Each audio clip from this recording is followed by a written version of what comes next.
Hola a todos, bienvenidos al curso de Biología Celular y Molecular. Mi nombre es Paco o Francisco, como me quieran llamar. Soy el fundador de Estudiare y es un gusto para mí que ya podamos comenzar con estas clases. Realmente me gusta mucho, llevo ya 2 años en esto, así que espero que lo disfruten, lo aprovechen y vean Estudiare como una herramienta para potenciar sus estudios, y también quiero que tengan esa confianza de poderme preguntar lo que sea que tengan duda en la materia, en la carrera, lo que sea que quieran preguntar. Tienen totalmente disponible mi número para cualquier duda, así que pues pueden hacerlo con total libertad. Vamos a comenzar. Comencemos por lo más básico y sencillo, la célula y sus propiedades. Realmente esta parte puede llegar a ser un poco tediosa. ¿Por qué? Porque son conceptos muy sencillos, muy generales, y poco a poco nos iremos adentrando a cosas más complejas. Entonces les pido paciencia y que le den importancia a esta parte que es un poco más general, más sencilla, porque sí realmente nos va a servir para poder comprender cosas más específicas más adelante. Ahora, vamos a ver en sí las propiedades de la célula. La célula tiene una gran variedad de propiedades, así que vamos a irlas enumerando desde la primera hasta la octava o novena. Pues bien, las células son altamente complejas y organizadas. ¿A qué se refiere este primer punto? Se refiere a que la célula en su interior tiene una gran cantidad de organelos, tiene todo un citoesqueleto y tiene muchas más cosas que se encuentran organizadas de una forma específica y que cada una de ellas va a cumplir una función en particular. Entonces, la suma de todos estos componentes es lo que le da la complejidad a la célula. Muy bien. El segundo punto, la segunda propiedad, dice: las células poseen un programa genético y los medios para usarlo. ¿A qué se refiere? Se refiere a que todos nosotros tenemos el ADN. El ADN contiene genes, pero ¿qué es un gen?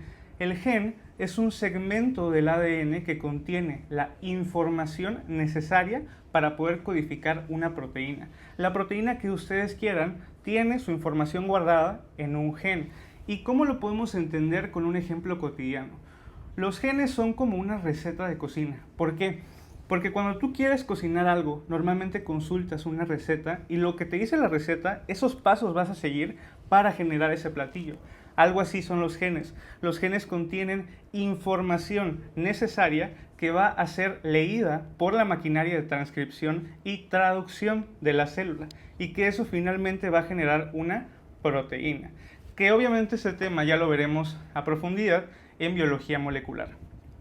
Ahora, las células son capaces de producir más de sí mismas. ¿Qué quiere decir? Que una célula se puede dividir y generar más células hijas. Esto lo hace mediante dos procesos: la meiosis y la mitosis.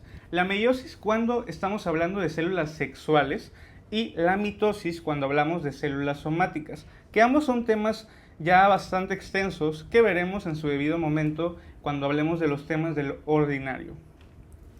Ahora, las células adquieren y utilizan energía.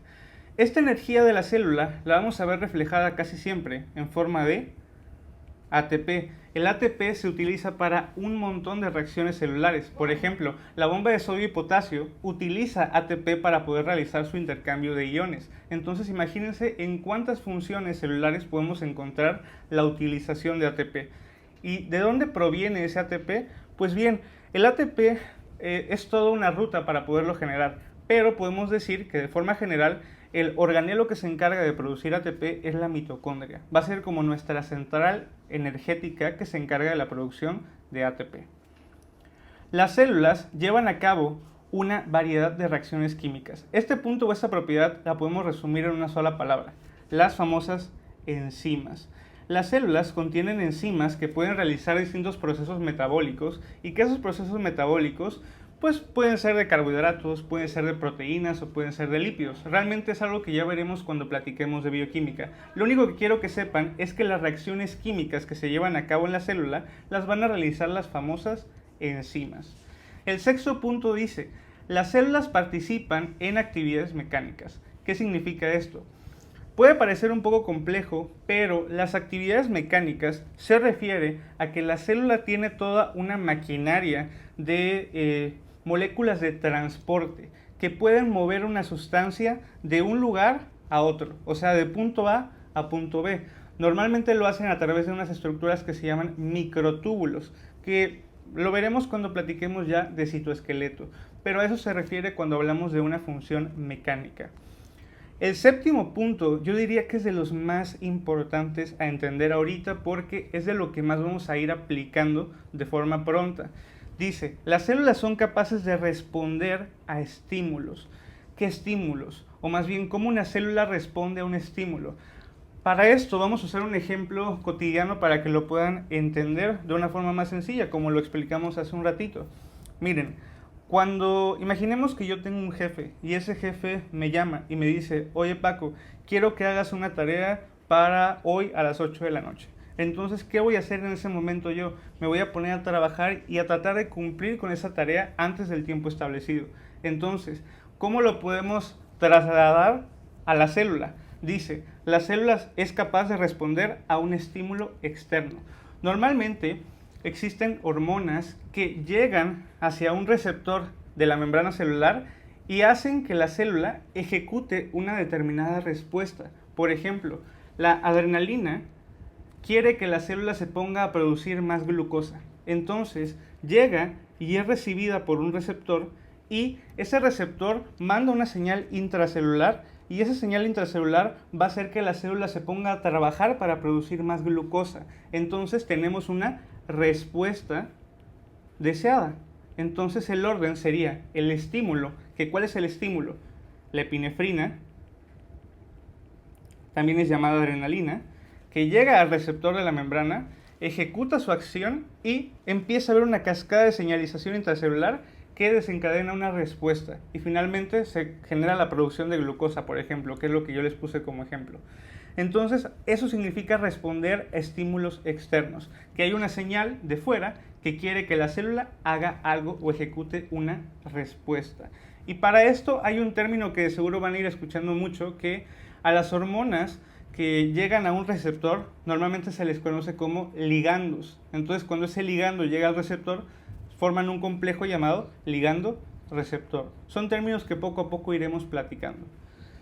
En un octavo punto dice, las células son capaces de autorregularse. ¿A qué se refiere? Significa que una célula es capaz de volver al equilibrio si hay algo que la llega a desestabilizar. Por ejemplo, cuando una célula se quiere convertir en una célula tumoral, hay muchos mecanismos que tratan de frenar esa conversión tumoral y hacen que la célula vuelva a su conformación normal. Prácticamente la célula quiere llegar a un estado de homeostasis. Entonces, eso significa que las células son capaces de autorregularse. Cuando hay algo que hace que su fisiología normal cambie, trata de volver al estado normal o al estado natural.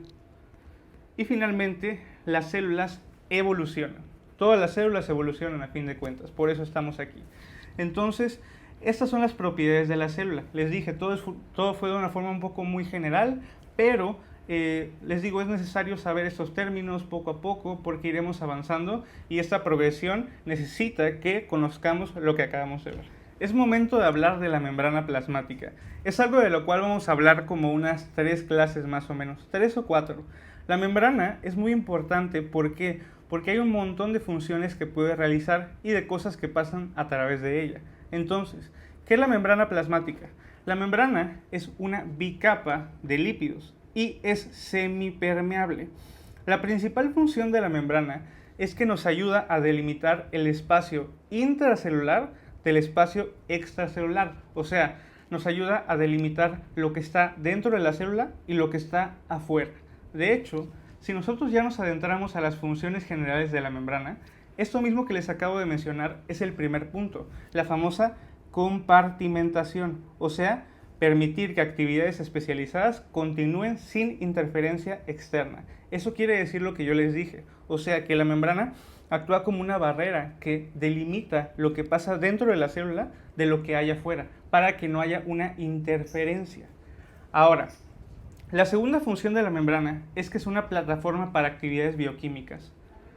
¿Cómo? Pues bien, en la membrana hay proteínas, hay carbohidratos y hay lípidos que pueden interactuar de forma continua. Y esa interacción es la que genera muchas actividades bioquímicas que vamos a ver poco a poco.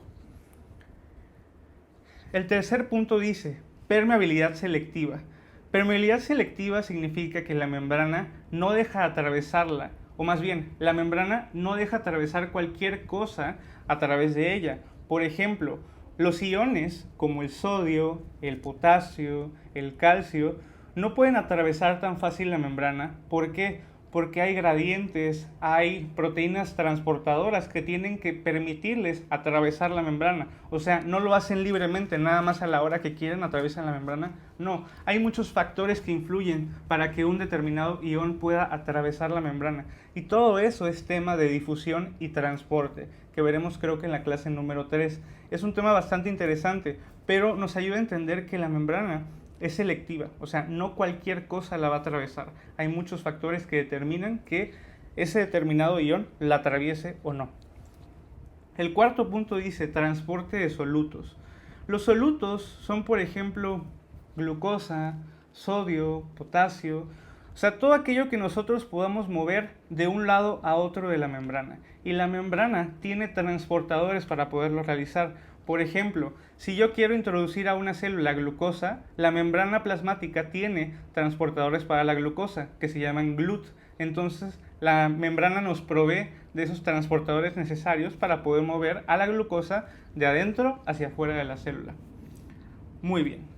El quinto punto dice respuesta a estímulos externos. Este punto realmente es algo que ya practicamos, lo que les dije. Existe un estímulo que puede ser un ligando y ese ligando quiere que la célula haga algo. Como les dije, por ejemplo, producir glucosa. Entonces el ligando, cuando llega hacia su receptor, desencadena una serie de señales intracelulares que van a generar que la célula se ponga a trabajar y a producir glucosa. Pero ¿quién fue el que desencadenó esa señal intracelular? El ligando que dio la pauta para que todo eso comenzara. El ligando fue el que dio esa señal inicial. Muy bien. La sexta parte dice interacción intercelular, permitir, reconocer, interaccionar y comunicar. Las células no crean que nada más están ahí solitas y de forma individual. No, realmente las células están en constante comunicación una de otras. ¿Cómo lo hacen? Pues bien, las células saben que forman tejidos, o sea, un conglomerado de células puede formar un tejido y ese conjunto de células puede tener una comunicación constante entre sí a través de la membrana, porque en la membrana hay proteínas y carbohidratos que permiten que las membranas de células que están adyacentes puedan comunicarse y hay varios tipos de comunicación. Por ejemplo, hay una comunicación que se llama endocrina, parácrina, yuxácrina. Son varios tipos de comunicación que realmente lo abordamos más adelante, pero eso significa este punto, que una célula puede interaccionar con la otra gracias a que en la membrana hay componentes que le permiten realizarlo. Es eso, o eso significa ese punto más bien. ¿De qué está compuesta la membrana plasmática? Para responder esto existe un modelo que se llama modelo mosaico fluido, que fue desarrollado más o menos en 1972. ¿Y qué es lo que postula? Dice que la membrana es un mosaico conformado por fosfolípidos, proteínas, colesterol, que todos fluyen de forma libre a través de la membrana. Entonces eso significa mosaico fluido. Y para poderlo entender tenemos que saber cada uno de sus componentes. Por ejemplo, un fosfolípido. ¿Qué es un fosfolípido? Un fosfolípido es un lípido compuesto por glicerol, dos colas de ácidos grasos y un grupo fosfato. O sea, si yo dibujara un fosfolípido sería algo así. Tenemos el grupo fosfato, tenemos el glicerol que va a andar por acá y tenemos las dos colitas de ácidos grasos.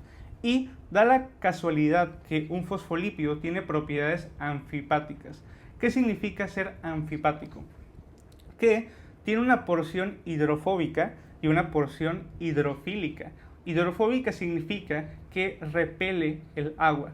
E hidrofílica que atrae o que está a gusto con el agua, por así decirlo. Entonces, la porción hidrofóbica de un fosfolípido es esta. Y la porción hidrofílica de un fosfolípido es esta que ven acá. Entonces, ¿por qué es importante entender que un fosfolípido es anfipático? Porque, como les dije al inicio, la membrana plasmática es una bicapa lipídica y normalmente lo que ven ahí son fosfolípidos. Por ejemplo, si yo dibujara brevemente la membrana, sería algo así.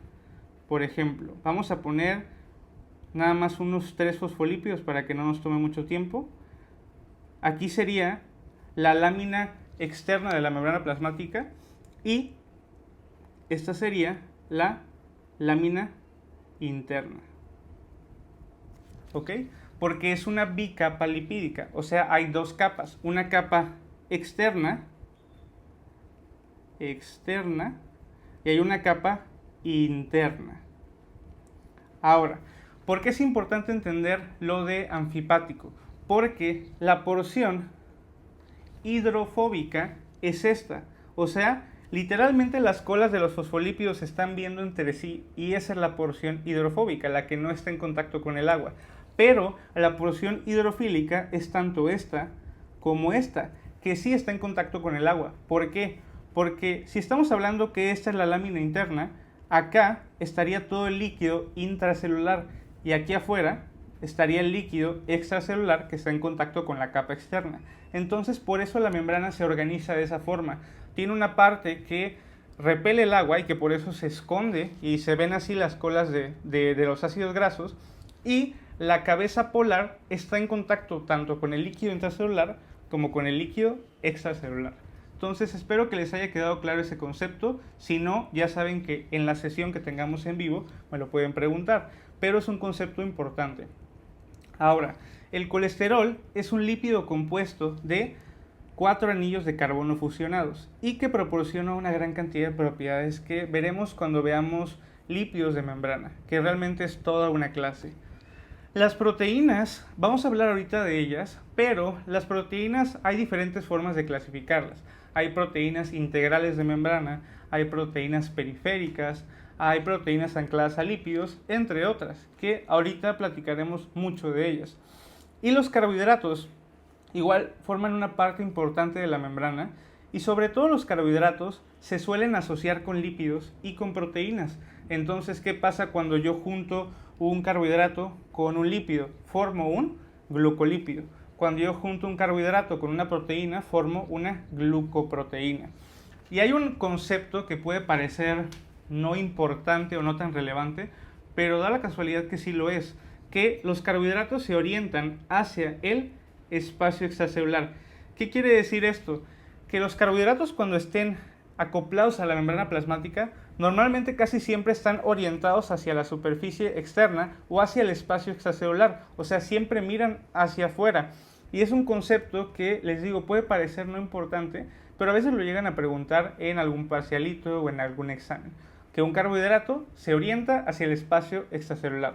Realmente no es algo que tengas que comprender o algo que tengas que, ¿cómo decirlo?, saber exactamente por qué. Simplemente así es como se organizan, miran hacia el espacio extracelular y así es como lo llegan a preguntar.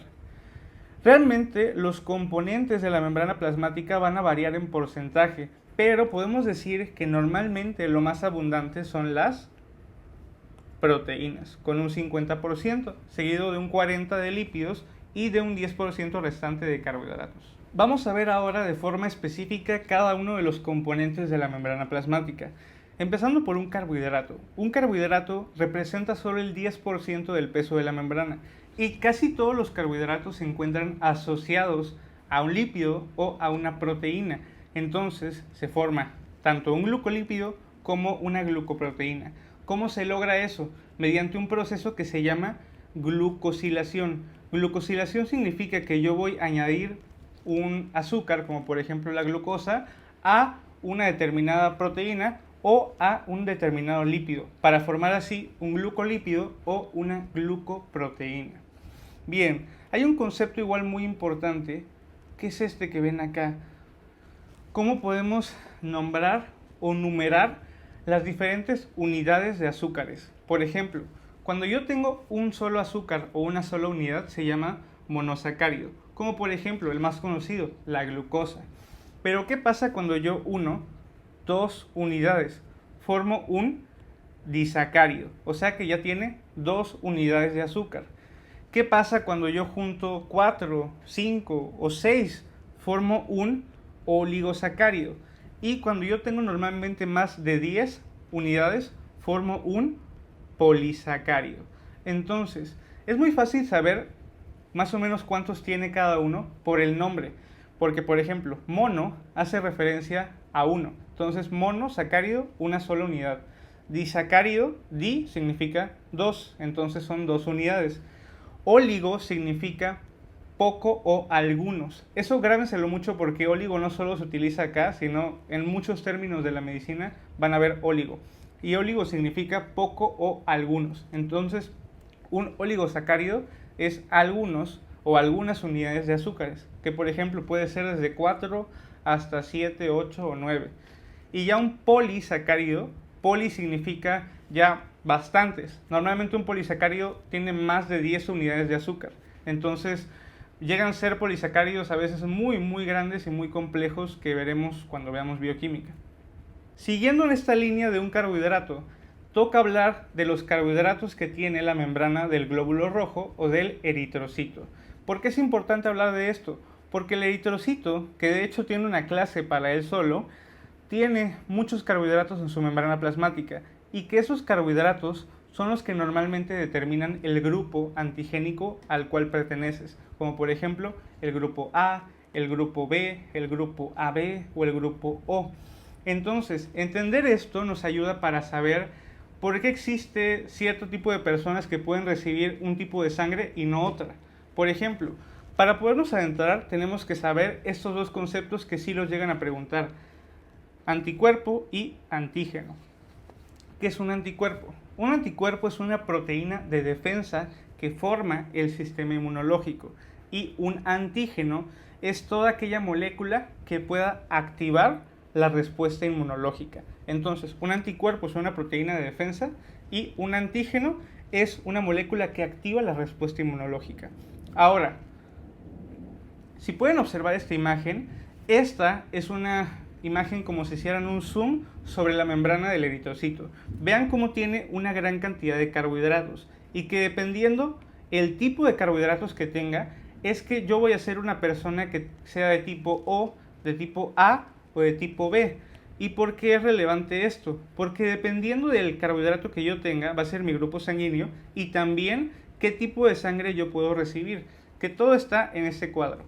Por ejemplo, alguien que tiene el antígeno A en su superficie solo puede recibir la sangre de alguien A. ¿Por qué? Porque si tú le llegas a pasar la sangre de alguien que es B, el cuerpo va a detectar esa sangre de tipo B como un antígeno extraño. Entonces va a producir anticuerpos de defensa anti-B y vamos a rechazar ese tipo de sangre. Por el contrario, si yo fuera antígeno B, yo voy a producir anticuerpos anti-A. Entonces yo solo puedo recibir B, pero no puedo recibir A. Y si yo soy AB, por ejemplo, o sea, si yo tengo ambos antígenos, se le conocen normalmente como receptores universales, porque como tiene ambos antígenos, si tú le pasas la sangre de alguien A o de alguien B, realmente el cuerpo no va a detectar ningún antígeno extraño. Entonces va a poder recibir la sangre de alguien A, de alguien B o de alguien AB. En cambio, una persona O realmente carece de antígenos, por eso se ve como una célula pelona. Entonces, alguien O necesita forzosamente la sangre de otra persona O, porque si tú le pones A o B, tiene anticuerpos contra A y anticuerpos contra B. Entonces, este concepto es muy útil, lo van a tener que saber sí o sí en algún punto de la carrera. Entonces, vayan recordando y aprendiéndolo, porque les va a servir mucho. Y en la clase que tengamos en vivo vamos a practicar acerca de algunos ejercicios respecto a esto. Muy bien.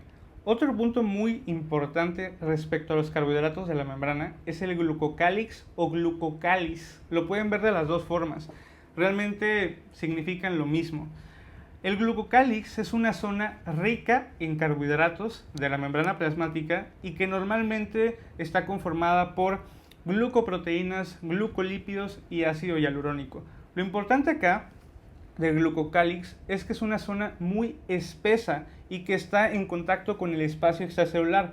Tiene muchas funciones, pero realmente de estas funciones, la que más me interesa a mí es esta: protección contra daño mecánico y daño químico. ¿Qué significa eso? La forma más fácil de entenderlo es viendo esta imagen y poniendo un ejemplo. Esto que están viendo es el intestino delgado. Por ejemplo, estas son de acá. estas que están acá, son células intestinales. Y todo de aquí para acá es el glucocáliz. Vean que acá está terminando la membrana de cada una de estas células y todo esto es el glucocáliz. O sea, vean el espesor que tiene el glucocáliz. Realmente es como una capa muy gruesa de carbohidratos que está protegiendo a estas células. ¿Y cómo las protege? Las protege de la siguiente forma. Como esto es el tubo digestivo, a través de la alimentación pueden haber toxinas, pueden haber bacterias que quieran ingresar a estas células. Pero ¿qué creen? No pueden hacerlo directamente, porque supongamos que yo soy una toxina bacteriana y quiero llegar a esta célula. ¿Cómo lo voy a hacer si antes tengo que atravesar todo este glucocáliz que está acá? Eso le complica un poco las cosas a las bacterias. No significa que no lo pueden hacer. No significa que no lo puedan hacer. ¿Por qué? Porque hay bacterias que son altamente patógenas y tienen muchas formas de llegar a las células. Pero, en dado caso que sea una bacteria débil, pues vean que tiene que toparse contra un espesor de carbohidratos muy importante y no puede atravesarlo tan fácilmente. Por eso el glucocáliz es una herramienta muy importante que nos protege contra el daño mecánico y daño químico. Van a ver que se me cae de forma muy frecuente el micrófono porque muevo mucho las manos y a veces me emociono mucho explicando que pues me lo llevo. Pero bueno, o sea, va a pasar de forma frecuente. Ahora, los carbohidratos en procesos hormonales. Algunas glucoproteínas tienen funciones hormonales muy importantes. Por ejemplo, una que vamos a platicar ahorita se llama eritropoyetina. ¿Y para qué funciona? Entenderlo es un proceso algo complicado, así que vamos a ir paso por paso. Y quiero aprovechar la oportunidad que nos da este tema para poder volver a explicar lo que es una respuesta a estímulos externos. Por ejemplo, cuando hay un estado de hipoxia significa que el cuerpo tiene una saturación de oxígeno arterial baja. Entonces, ¿qué condiciones me pueden generar hipoxia? Por ejemplo, alguien que tenga anemia, alguien que tenga insuficiencia cardíaca, alguien que tenga una pérdida masiva de sangre, puede tener hipoxia, o sea que su concentración de oxígeno en la sangre esté bajando. ¿Quién va a censar esto? Este órgano de acá, el riñón.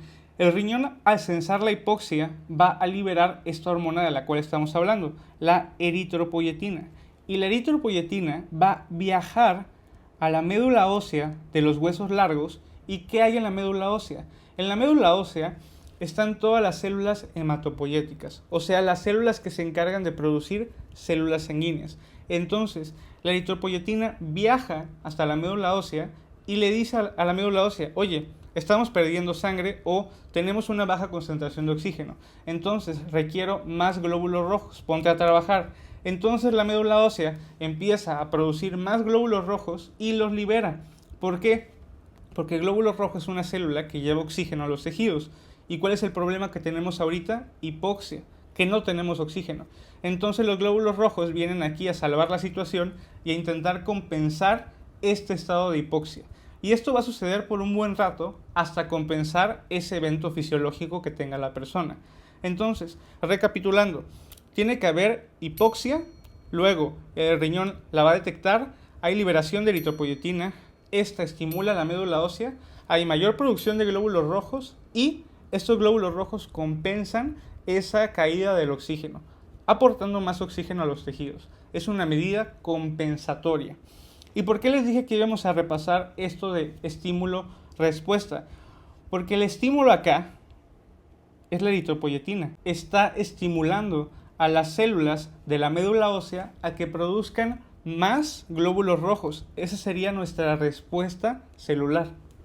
Les digo, vamos a decir muchos ejemplos hasta que quede claro ese concepto. Es momento de hablar de las proteínas, una parte muy importante porque, como saben, una proteína equivale más o menos al 50% del peso de la membrana plasmática, o sea, son de los componentes más abundantes y por eso tiene mucha importancia.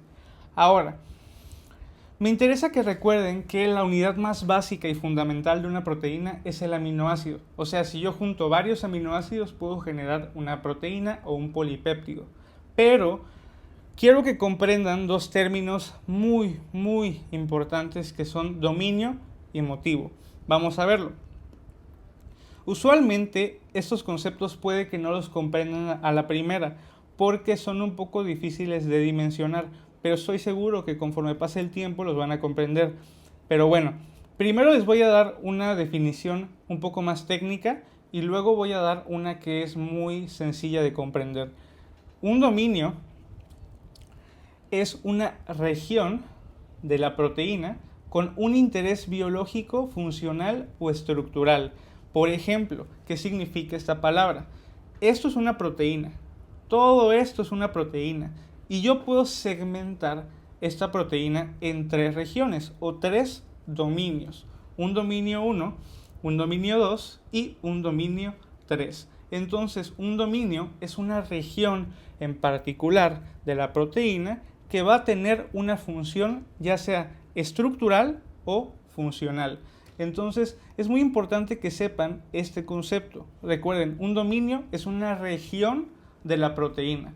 ¿Y cómo lo podemos diferenciar de un motivo? Vamos a verlo. Un motivo es un elemento conservado en la secuencia de aminoácidos que tiene una función en concreto. ¿Qué significa esto? Vean esta imagen. Esta imagen hace referencia a una proteína, pero le vamos a hacer zoom para adentrarnos más de cerca y ver qué aminoácidos componen esa proteína. Porque si nos damos cuenta, hay una pequeña región conformada por 5 aminoácidos que permiten la unión del calcio. Entonces, esta región de estos 5 aminoácidos es un motivo de unión a calcio. Otra vez, estos 5 aminoácidos son un motivo de unión a calcio. ¿Y cómo lo podemos diferenciar de un dominio? Si se dan cuenta, un motivo es nada más 5 aminoácidos o 3 aminoácidos que tienen una función en concreto. En cambio, un dominio es toda una región de la proteína. Pueden ser, por ejemplo, 100, 200 aminoácidos, o sea, es algo mucho más grande. En cambio, un motivo es una pequeña secuencia de aminoácidos que tiene una función en concreto. Esa es la principal diferencia. Para que les quede más claro, vamos a ver un ejemplo más sencillo de entender. Esta mano que ven acá es mi mano y toda mi mano representa una proteína. Pero yo puedo segmentar mi mano de aquí para acá, de aquí para acá y de aquí para acá. Esta primera parte va a ser el dominio extracelular. De aquí para acá va a ser el dominio transmembrana. Y de aquí para acá va a ser el dominio intracelular. Entonces, todo esto es mi proteína, pero esta parte es un dominio, esta parte es un dominio y esta parte es un dominio. Y cada región va a tener una función en concreto. Espero que haya quedado un poco más claro. Y vean como que el acercamiento que hago para que comprendan bien que es un motivo. Esta es igual mi mano y sigue siendo una proteína. Pero si yo me voy más cercano o hago un zoom, voy a ver que estas partes de mi dedo va a ser un aminoácido, un aminoácido, un aminoácido y un aminoácido. Y estos dos dedos de acá tienen la particularidad de que son un motivo de unión a magnesio. Entonces son 2 pequeños aminoácidos que permiten que el magnesio se una con facilidad. Entonces son un motivo de unión a magnesio. Entonces vean la diferencia si hacemos una visión más panorámica. Vean que el dominio es una región grande de la proteína que va a tener una función específica y que un motivo es una pequeña secuencia de aminoácidos que cumple con una función en concreto. Básicamente eso significa y esas son las diferencias. Pero, como les digo, son términos un poco complejos, así que entiendo que pueda surgir dudas. Así que si tienen alguna, mándenme mensaje y yo les voy a contestar. Existen varias formas de clasificar una proteína de membrana, pero vamos a ver una forma sencilla de poderlas clasificar.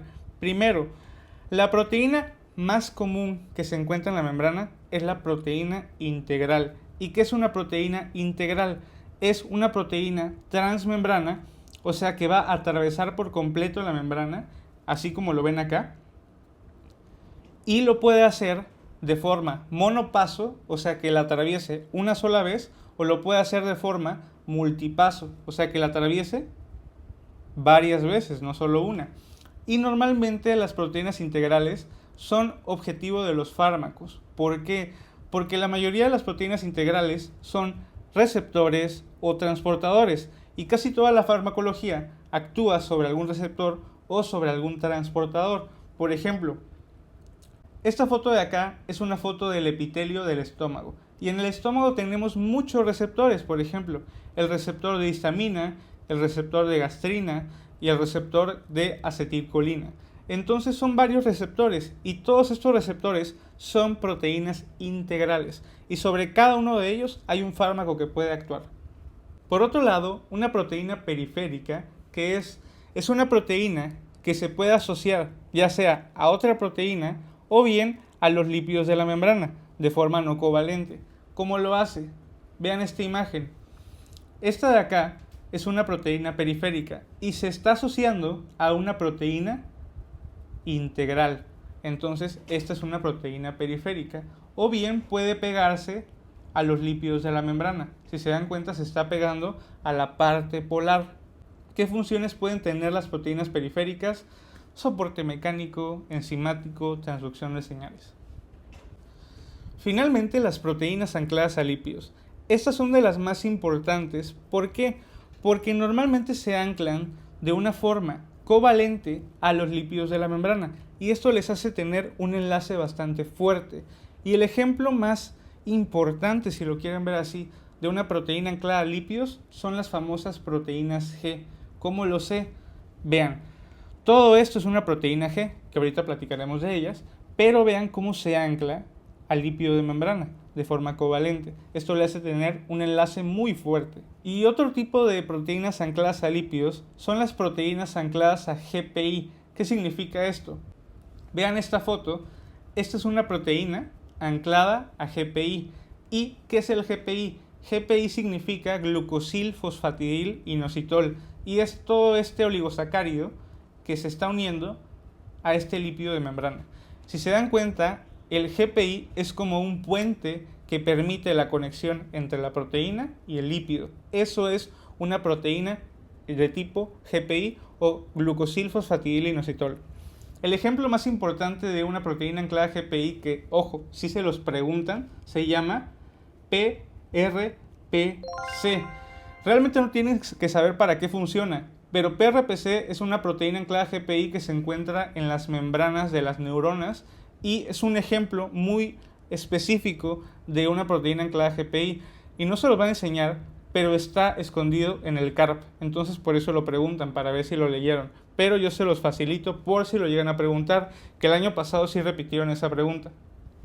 Para finalizar, platiquemos acerca de la aplicación que tiene conocer lo que significa una proteína de membrana. Empezando con el receptor de LDL. ¿Qué es esto? Al saber que es un receptor ya sabemos que es una proteína integral. ¿Y para qué funciona? Nos sirve para captar LDL. ¿Pero qué es el LDL? Es una lipoproteína plasmática que permite el transporte de colesterol y su contraparte se llama HDL. Por ejemplo, el LDL es lo que se le conoce comúnmente como el colesterol malo. ¿Por qué?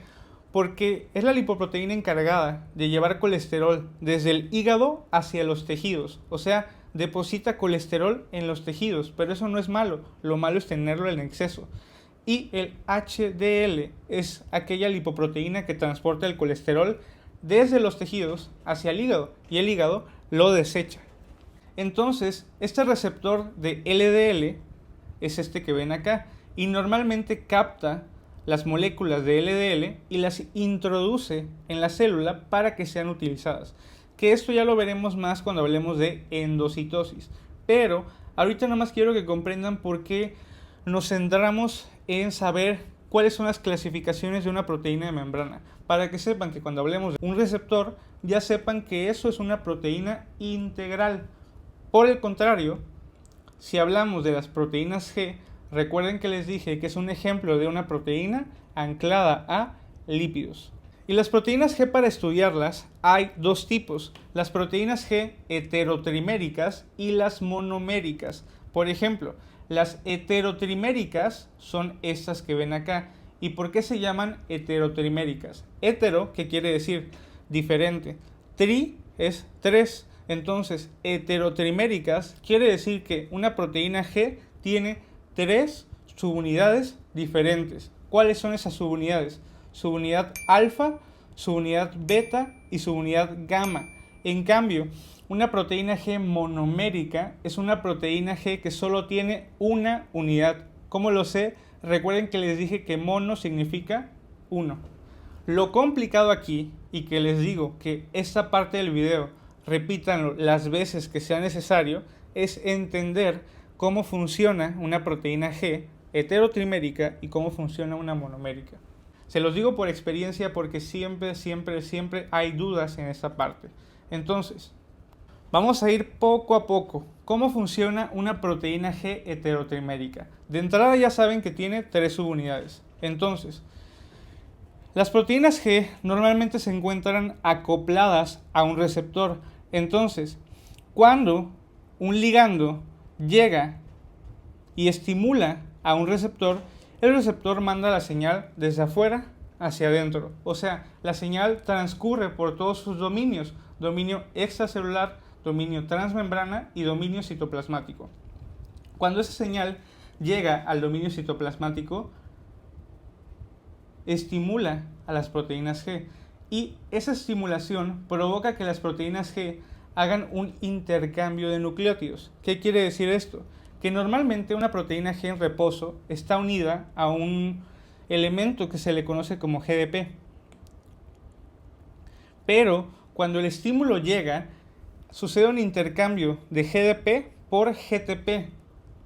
Y el GTP es una molécula que permite que la subunidad alfa de la proteína G se despegue, y al despegarse activa a otra proteína que se llama adenilato ciclasa, y la adenilato ciclasa convierte el ATP del medio en AMP cíclico, y el AMP cíclico activa a una proteína llamada pKa, y la pKa es una enzima que se encarga de orquestar una cascada de señalización celular que va a generar la respuesta que quiere el ligando.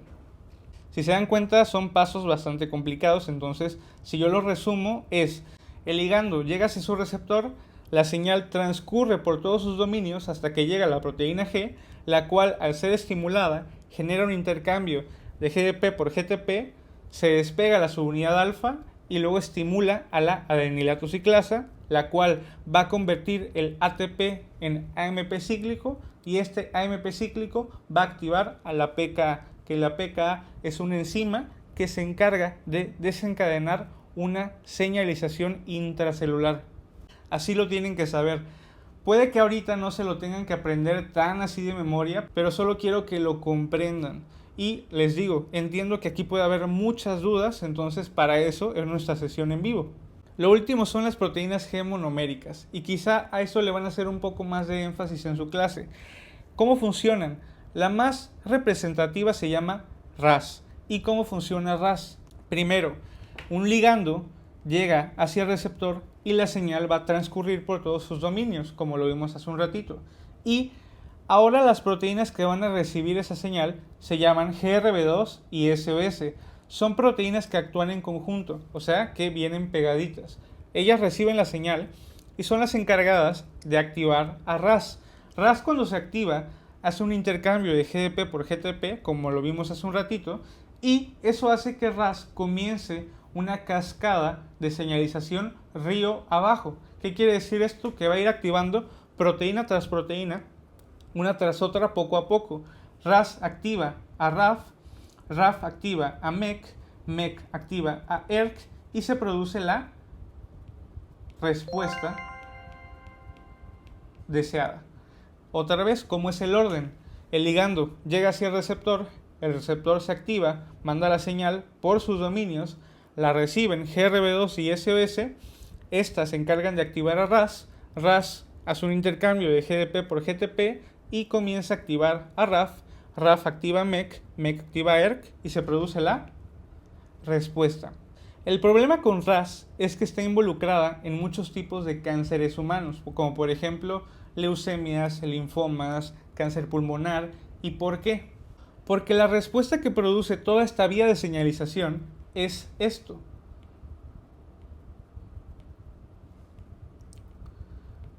O sea, que una célula se divida y haya proliferación celular. Entonces, cuando RAS muta, prácticamente se vuelve independiente y se mantiene constantemente unido a GTP. O sea, ya no tiene que llegar un ligando a activar esta vía de señalización. RAS hace lo que quiere y se mantiene unido a GTP. Eso hace que constantemente esté activo y esté generando una señal de crecer y dividirse. Esto lo que va a generar es esto: una proliferación celular masiva, y a esto le podemos conocer como un tumor, los cuales pueden ser benignos o pueden ser malignos, pero así es como RAS se involucra con los cánceres humanos. Y esto fue todo por la primera clase. Si se dan cuenta, pues son conceptos que poco a poco van incrementando en dificultad y es normal que se puedan llegar a trabar. No se desesperen, se los digo porque yo ya estuve ahí muchas veces cuando empecé la carrera. Entonces, no se desesperen, dedíquenle el tiempo suficiente y sobre todo traten de leer el CARP, traten de leer hay un libro que se llama Harvey, que se los voy a pasar por PDF para que lo tengan. Es muy bueno para poder comprender muchos temas que son complejos y complementen con todo lo que vemos en la clase. Y sobre todo traten de ver el video las veces que sea necesario, resuelvan el cuestionario que les voy a mandar y anoten sus dudas para que cuando nos veamos el fin de semana me las suelten todas y me digan qué es lo que no entendieron, para que de esa forma aseguremos que estén comprendiendo cada uno de los temas. De igual forma, si tienen una duda antes, si quieren mandarme mensaje, mándenme mensaje al número que les he proporcionado y les voy a contestar sin ningún problema. Entonces sería todo por hoy y espero que les sirva mucho esta clase. Nos vemos.